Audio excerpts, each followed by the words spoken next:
Numbers 11. And while you're turning there, just just another quick reminder. I thought I had a bottle of water. I got to grab a bottle of water. Another quick reminder as we're just picking up on that study.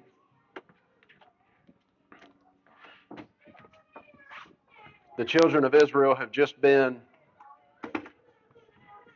they set up the tabernacle. They've been at the base of Mount Sinai for a year or so. They've been there. They've been just resting in the Lord more or less as they're out in the wilderness, but they've been able to rest because they've been in a resting place.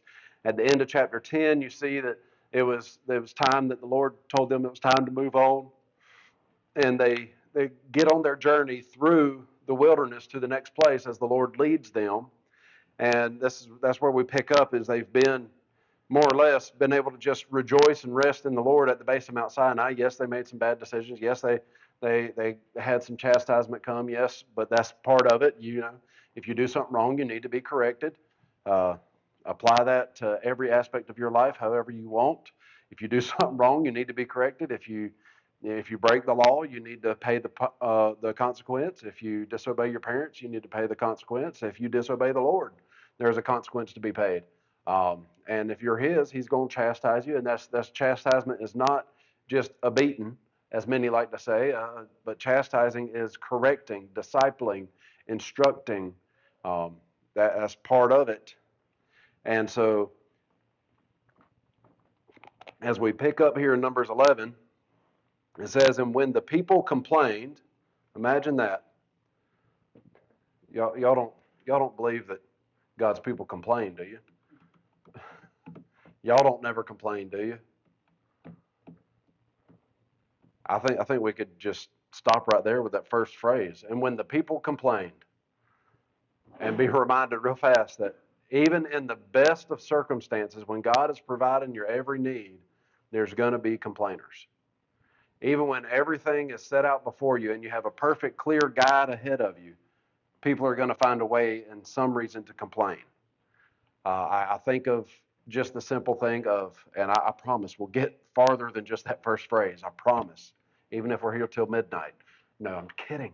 No, Jordan looked at me like, nope. When the people complained, that just no further than that, I got to thinking. I mean, everything you look at, if you look on the internet, if you look on social media, if you look in the newspaper, you've always got rants and raves. You've always got people, and most of the time, it's always something that you see more negative comments than you do positive comments.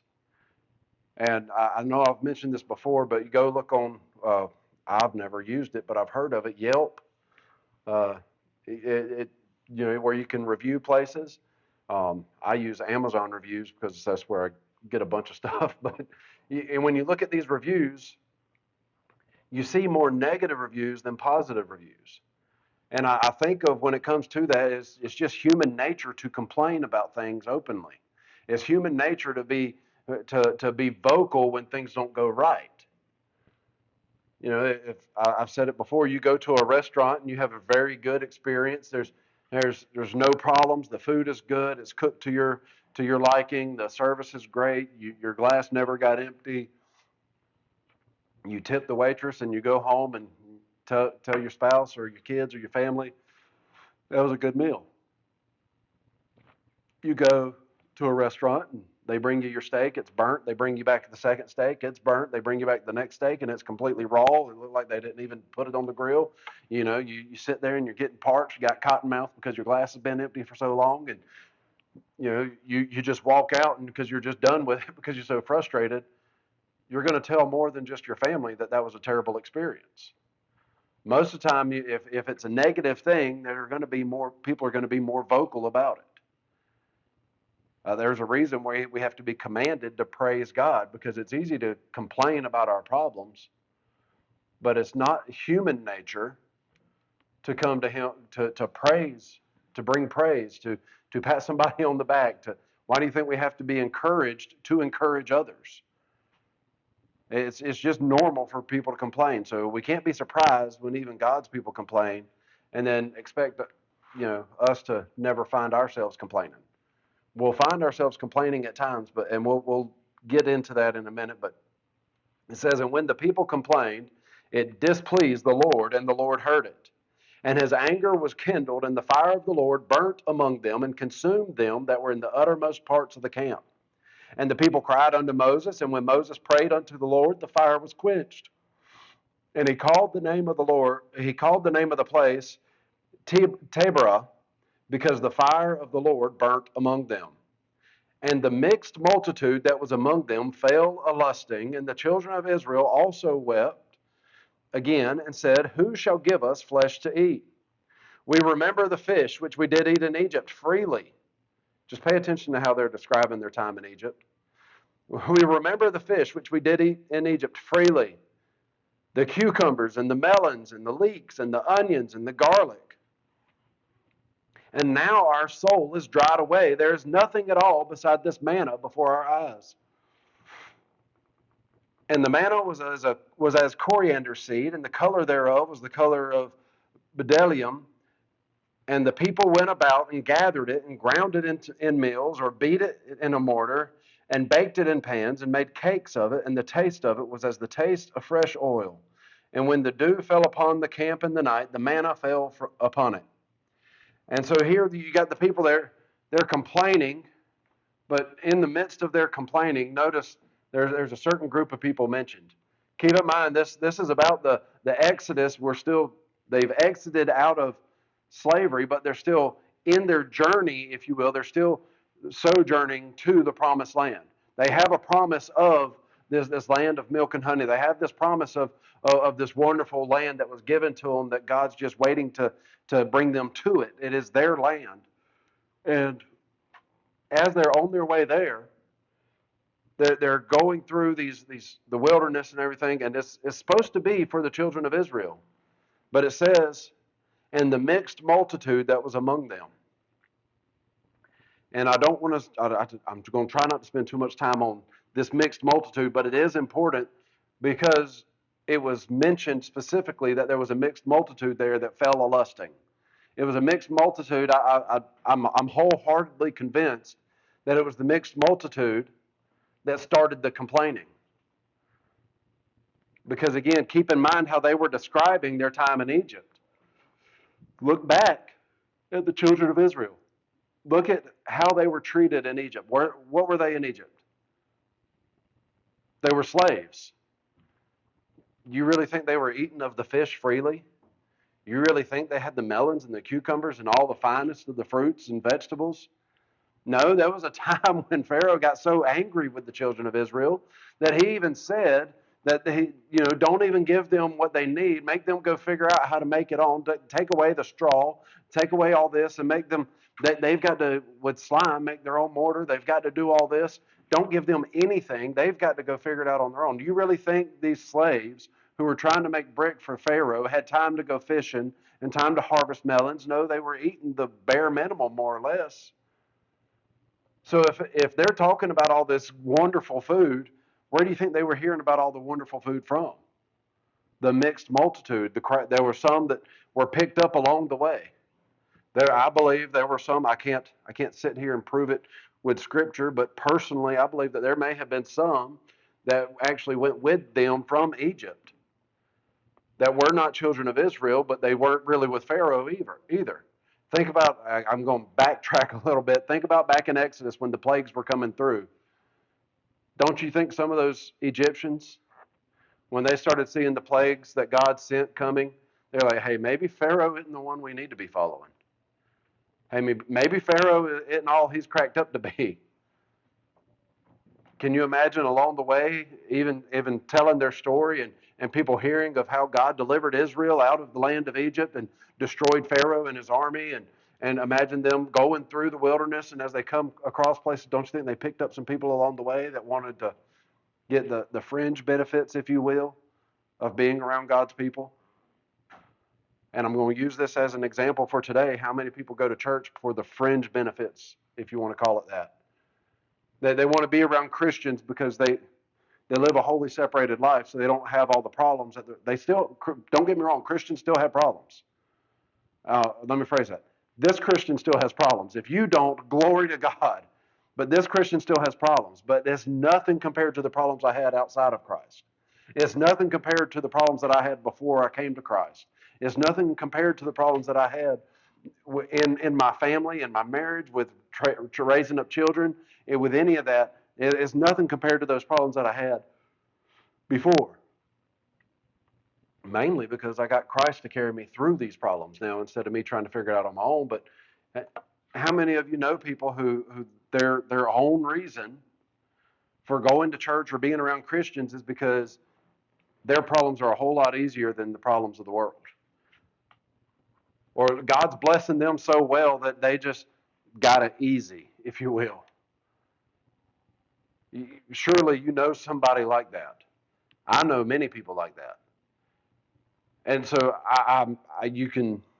you'd have a hard time convincing me that there weren't people that saw God blessing the children of Israel and said, hey, I'm going to travel with them. If there weren't people like that, again, backing up just a little bit, then why did God give Moses the what's the word I'm looking for? The amendment, if you will, the extra command of, hey, and if there's any stranger sojourning with you, let them partake as well, but they must be circumcised. They must follow everything to the T, just like you do. So God knew that there were some strangers in the land with the children of Israel. But yet here, those same strangers are causing problems. It says that the mixed multitude that was among them fell a-lusting.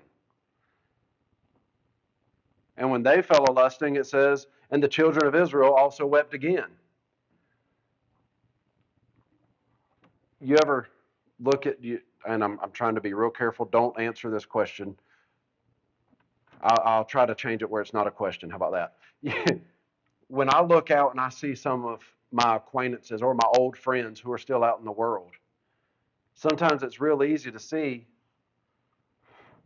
while my problems are easier, there's some problems that they don't have that I do have. Because there are some things in this world, in this sin-filled world, it's a whole lot easier to follow the flow of this world if you don't take a stand for Christ. And so here you got the children of Israel who are trying to follow God, and we may just get stuck right here, who are trying to follow God, who are trying to follow His lead, and yet because of the people that are around them, they're distracted from following God, and they fall into a complaining cycle. I'll use a very common example that the world likes to throw at Christianity, or at least the churches anyway. That plate that we passed through here earlier, you know how many people say, you know how much better off you'd be financially if you didn't give to the church? Well, obviously they don't understand how God works when it comes to that. But they like to throw that out there, and that little thought could be enough to distract someone and be like, well, should I be giving to the Lord? Does God want me to give to His Word? Or, hey, do you know how much, can I use y'all as an example real quick? Here y'all are on a Thursday night, and I know y'all aren't the only ones that are tired from work, but you know, y'all drove over from another town. Surely somebody could say, y'all know y'all could have just stayed home and rested. And that's what the world wants to say. They're going to throw that little thought in there. They're going to throw that little idea in there. And then next thing you know, you're complaining, why am I going to church on a Thursday night? Why do I go back to church on a Sunday night? I went Sunday morning. All because listening to the wrong crowd, having a mixed multitude. There's a reason that Scripture, when it's in the New Testament, directly to the church, there's a reason Scripture says, what fellowship doth light have with darkness? There's a reason it says to come out from among them and be ye separate. There's a reason it says to abstain from all appearance of evil. There's a reason it says that we are a peculiar people, and I know that could be misinterpreted to saying that we're supposed to be strange, but we are a purchased and sanctified, set apart people. That's what peculiar means, is a purchased possession. We are purchased by God through His blood. Therefore, we are to be set apart and different than the rest of the world. So what the world thinks of things should not be the way we think of things. And that's what happened here, is that mixed multitude fell a-lusting, according to Scripture. They fell a-lusting. The crowd that wasn't of God, but they wanted the benefits of God, got tired. How foolish does this sound? Got tired of the benefits of God. Here they are traveling through the wilderness with the children of Israel. They're benefiting from this manna that's falling from heaven. It says every morning with the dew, the manna fell. And then it says that they weren't just picking it up and eating it like little crackers, little Krispy Kreme donuts straight off the hot and ready machine, but that they were taking it and they were grinding it down and making bread. And it said it, and the taste of it was as fresh oil. That's a compliment. It's not saying that they like took a scoop of hot grease and shoved it in their mouth. It's the taste of it was a fresh oil. That was a compliment. It tasted like a fresh, almost. I heard one, or no, I didn't hear. I read one commentator said that it was almost like a fresh pastry, is what that's trying to describe. Almost a sweet bread. It had a good flavor to it. So they were being blessed. They were being fed. They were being provided for, but yet, because they weren't getting what they thought they should be getting, because they weren't, y'all ladies, y'all just talked about it Tuesday night, they weren't content with what God provided. They wanted to complain about what they didn't have.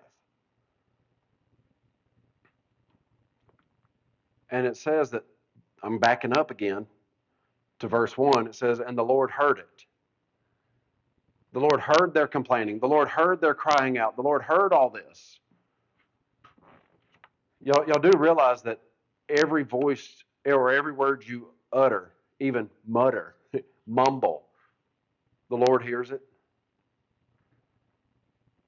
When you're complaining to somebody else, and I don't mean to say that we shouldn't go to the Lord with our complaints, but we should go to the Lord with our complaints. We shouldn't let it turn into gossip hour with our friends. It should be going to the Lord with our complaints and praising Him in the open. And I was about to go down another rabbit trail right there on complaining openly, but regardless of what your complaint is, it should go to the Lord, not to your Facebook wall. It should go to the Lord in your prayer corner, not to Susie Slackjaw, as my pastor would say it, Susie Slackjaw at the post office. And I hate it if there's somebody that works at the post office whose name is Susie. That was not an attack at her. That was just a random name, okay? But our complaints are to go to the Lord. And our complaints should come with reason. They had no reason to complain here. They had everything they needed. Over in Deuteronomy, when we get there, you'll see it, and I should have just went ahead and went over there, but over in Deuteronomy, we're told that it says that as they were journeying through the wilderness, that God didn't allow their shoes to wear out or their clothes to wear out. Everything that they had while they were journeying continued. They didn't lack while they were in the wilderness. But yet here they find that because the mixed multitude went a-lusting after something that they wanted, instead of being content with what they had, the Lord heard their complaints. It angered the Lord. And I find this interesting, and if somebody can give me more insight, this is the way I view it, my understanding of it. It says in verse 1, the Lord heard it, and his anger was kindled, and the fire of the Lord burnt among them and consumed them that were in the uttermost part of the camp. All right, keep in mind there was a mixed multitude, right? So there were some that were not children of Israel. Go back to how God told them to lay out the encampment when they set up camp. All the tribes were to be set up around the tabernacle, right? It's talking about all the children of Israel right there around the tabernacle, or right close to it, and all that. So who do you think was on the uttermost parts of the camp? It'd be those that weren't the children of Israel. And correct me if somebody can correct me if I'm wrong, but if it's laid out this way, where the children of Israel were to be set up by tribe around the tabernacle, then the uttermost part would be those that were trying to get the benefits of being with God's people, but not being of God's people. The sad part about that is, how many of the children of Israel stepped outside of their tribe to be with those that were not of the tribe? So when that fire consumed them on the uttermost part, while it was more than likely mostly those that were not Israelites, there were surely some Israelites that were consumed by it because of their decisions. Here they are, they're complaining because they lack contentment and because they're allowing themselves to mingle with the wrong people, allowing themselves to not be separated, to not stick with God's people. Again, I understand we have to reach them somehow, but there's a difference between reaching the lost and fellowshipping with the lost. Just for clarity, there's a difference between sitting, as some people like to say, there's a difference with Christ. He sat with the sinners, but he didn't sin with the sinners. He may have went and sat with them, but it was to pull them out of their sin, not to embrace them in their sin. And so these children of Israel, the same thing. They should have been trying to get those that were on the outer fringe to give up their old lives and to wholeheartedly jump in with the Lord, rather than listen to their complaints and begin complaining with them. It cost some lives through all that.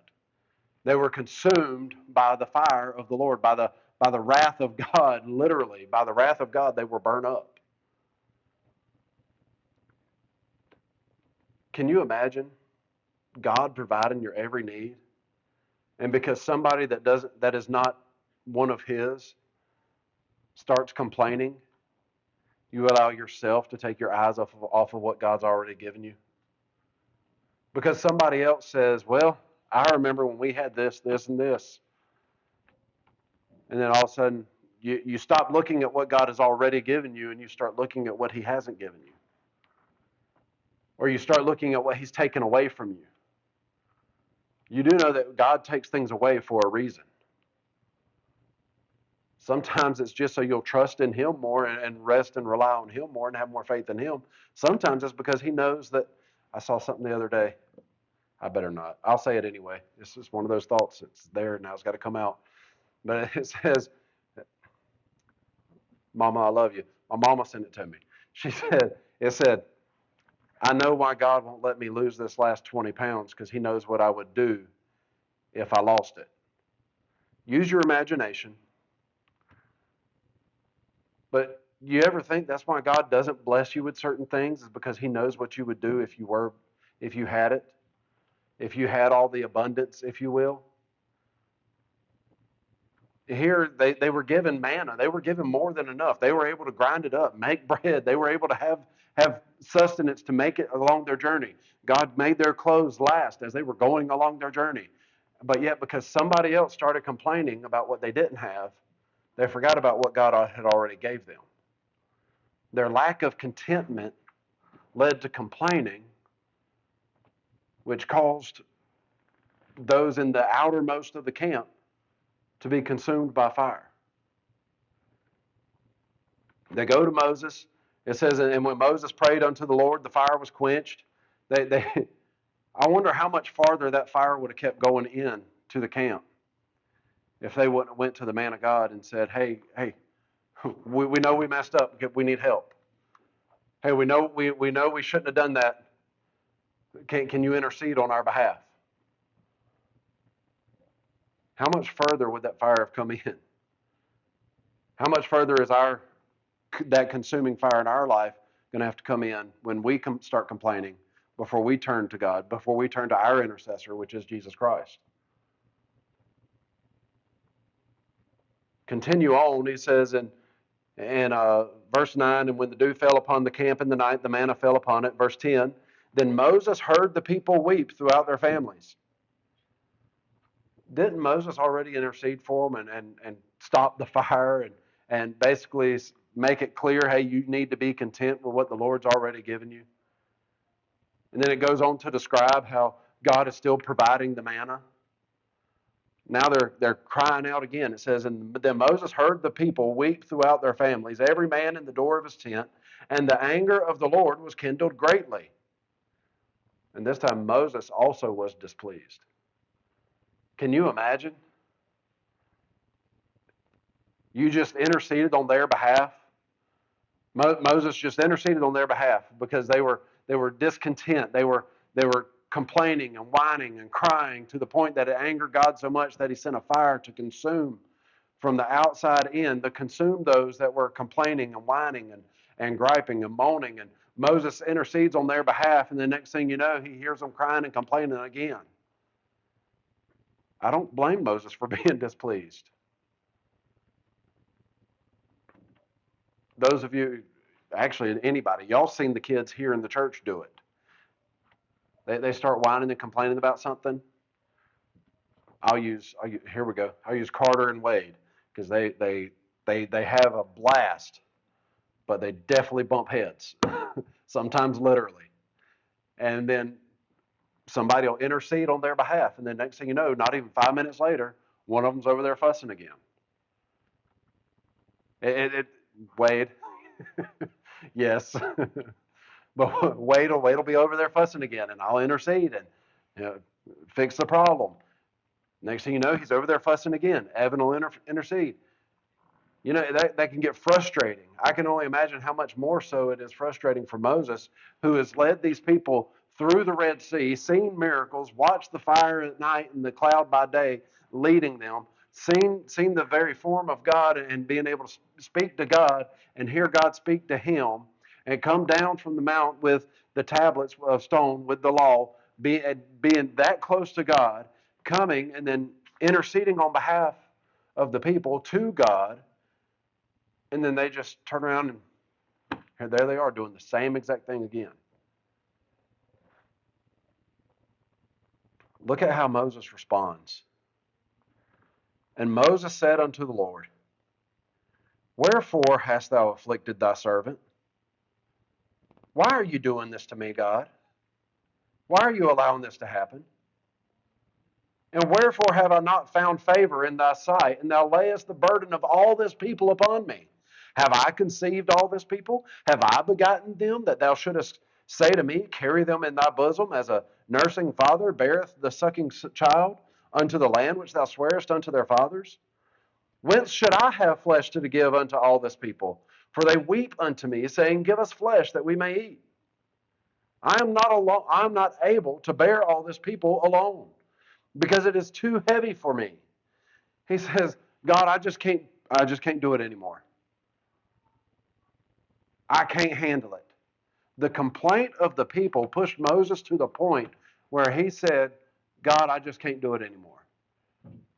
The complaint of the people that he interceded for, the complaint of the people that he had went back to Egypt for. Keep in mind, he had already fled Egypt because he killed the Egyptian. If we need a history lesson, we can back up even further. He killed the Egyptian. Then when he tried to intercede again one time for his brethren, they said, you're going to kill us too. So he fled in fear of Pharaoh and fear of persecution, fear of trial and all that, went to the backside of the desert, became a shepherd, met his wife, did all this stuff, and spent 40 years over there, and God told him to go back to Egypt.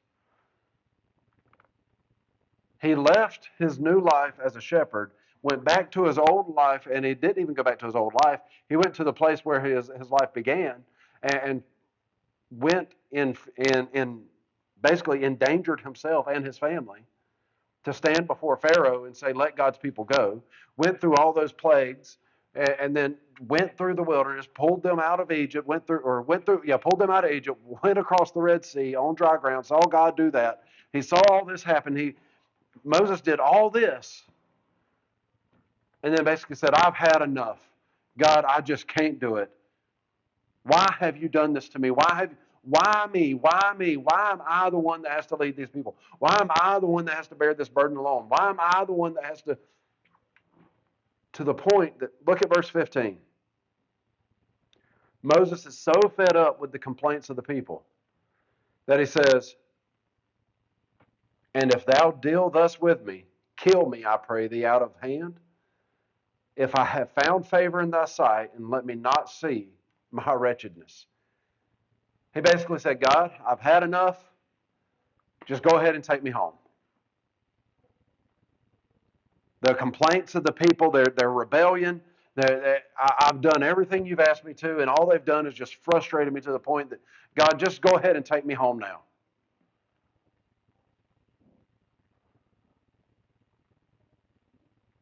If you continue reading, God does provide. It says, pull out 70 elders. That's what, 5 per tribe, basically. Pull out 70 elders, priests, princes of the people, leaders of the people. Bring out 70 elders to help you bear the burden of the people. And God does provide an avenue to relieve the burden of Moses. which is a wonderful thing to know that when we get to our breaking point, God is there with an answer to our breaking point. And I don't, that's not the thrust of this message, but you keep that in mind that we do have a breaking point. When we hit our breaking point, that when we go to God, God will have an answer to that. It may not always be 70 elders to help. It may be, well, you're taking on too much. It may be, well, maybe you should rely on your wife, or maybe you should rely on your husband more. Or it may be, you're just a child, you should rest and rely on your parents more. It may, whatever the case may be, God does have an answer for your overwhelmed thoughts, for your overwhelmed place. But you've got to go to Him with it. But that's not, I want to really focus on what drove Moses to the point of really just take my life, Lord.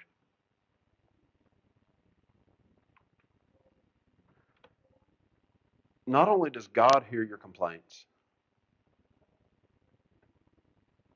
the people heard the complaints, which spread complaining. Y'all ever heard the phrase, misery loves company? The more you complain, the more you're going to be surrounded by complainers. The more you focus on the negative, the more you're going to be surrounded by negative people. That's a double-edged sword. The reason is because, yes, negativity draws more negativity. I know that blows everything else out of the water. That school teaches you opposites attract. This does not apply here. Negativity draws negativity. And negativity repels positivity. Those who are trying to rejoice in the Lord and all you ever want to do is complain about the Lord, guess what? They're not going to want to be around you. They may try to stick around for a little while, but if you refuse to see the glory of God in it, guess what? They will separate themselves if they're doing if they're going to focus on glorifying God instead of griping about God.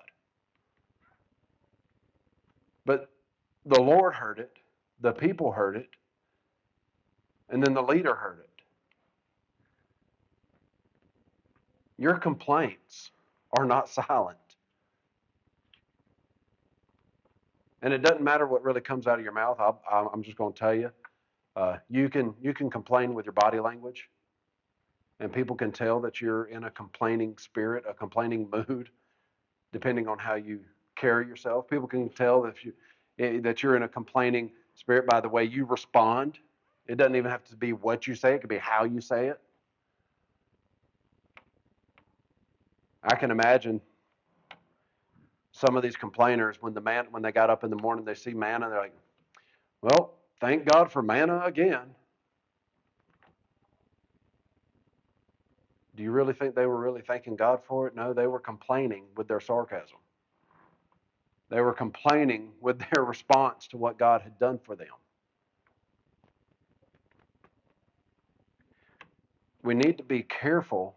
Do you think these people, when they were complaining, do you think their goal was to let's drive Moses to the point that he wants to quit leading us? Let's push the one man who has stood in the gap for us as far away as we possibly can. No, their complaints were very selfish. I'm not getting what I want. Remember how they said it?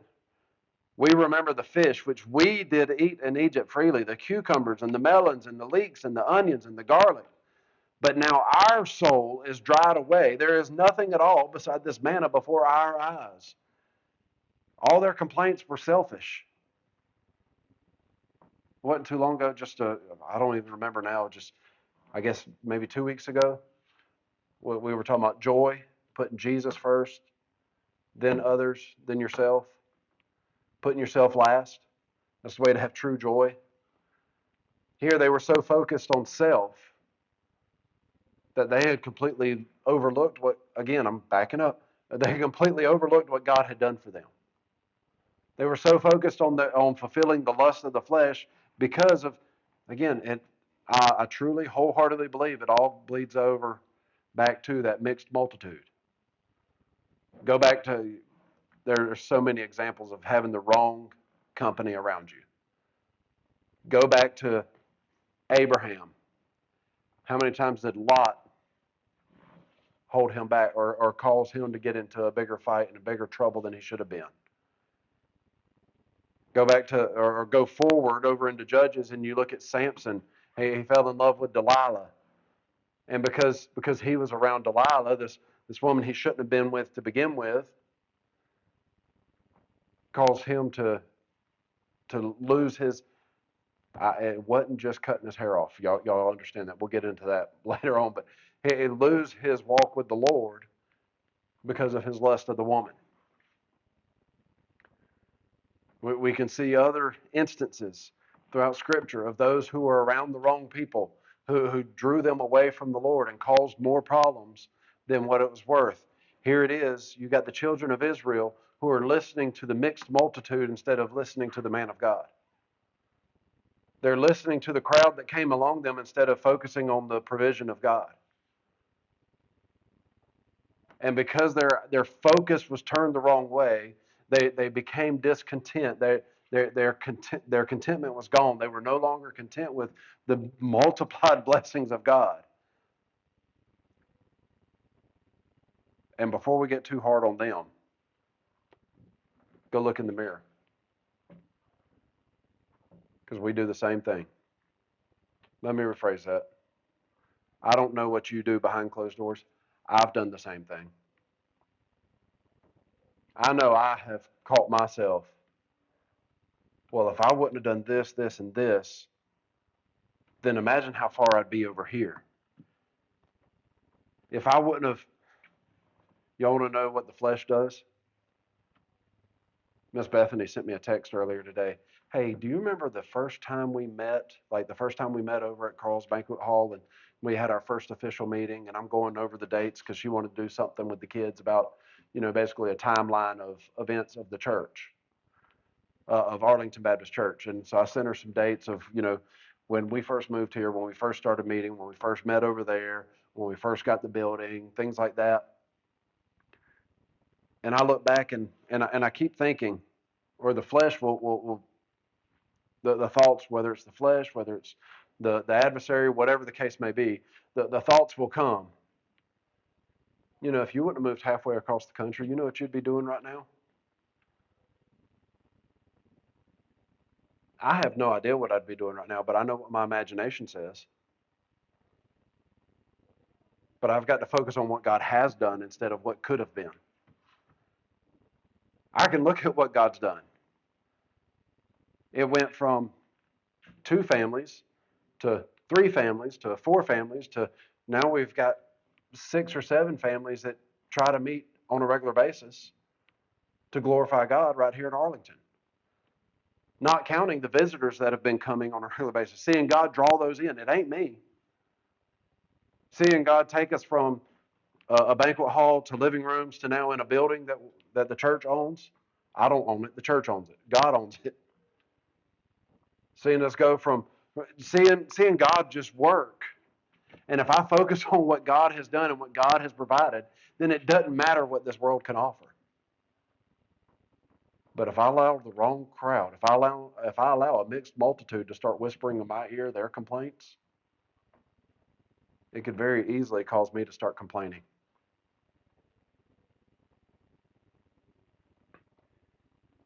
If the children of Israel would have kept their eyes on what the Lord was doing, it would have kept the burden of Moses a lot lighter. And he wouldn't have got to the point where he had to complain to God. That's the difference. Real quick, look at the difference between the complaint of the children of Israel and the complaint of Moses. The complaint of the children of Israel was unwarranted. They were trying to say that we don't have what we need when they were clearly provided for. And Moses was just saying, God, I cannot do this on my own. Which one of those sounds like a legitimate complaint? For us to admit that we cannot do it on our own, that's not a complaint. That's just an admission of our shortcomings as humans. For us to say that God's not providing is a foolish complaint that has no merit.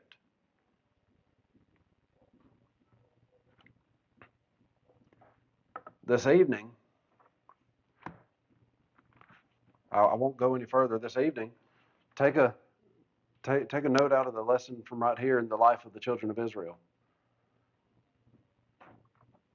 Where is your focus? Is it on what the mixed multitude, what the rest of the world, what the outsiders, what those that are not of God? Is your focus on what they have to say? Or is your focus on what God has already done? And when it comes to your complaining, are you complaining? Here's a good way to view it. Are you complaining for the sake of complaining? Or are you complaining and asking God to correct it? Something I heard, and I don't remember who said it first, but something I've heard is the difference between a prayer request and gossip is who you complain to. If you're complaining to everybody else about something, then you're just gossiping. But if you're complaining to someone that can make a difference, then that's actually seeking help. That's a prayer request, if you will. When we complain about things that are out of our control to one another, without the intention of taking it to the Lord in prayer, without the intention of truly seeking God's will in that matter, then all we're doing is gossiping. But if like tonight we mentioned Brody, we mentioned Evan, we mentioned my stuff coming up, those are true prayer requests. Hey, let's take these to the Lord together. And I'll say this, you know in your heart whether you're truly saying, I want somebody to pray about this, or I'm trying to disguise my gossip as a prayer request. And I don't have to beat that over the head. You understand what that statement says. But where is your focus? Is it on the mixed multitude, or is it on the man of God? And I don't mean me specifically as the pastor. I mean, is it on the one that's interceding on your behalf? Is it on the man, Jesus Christ, for us as a church? Where is your focus? Because where your focus is will point whether you're content or you're full of complaints. Dear Lord, I just thank you again for your word, and I pray now that you just help us to keep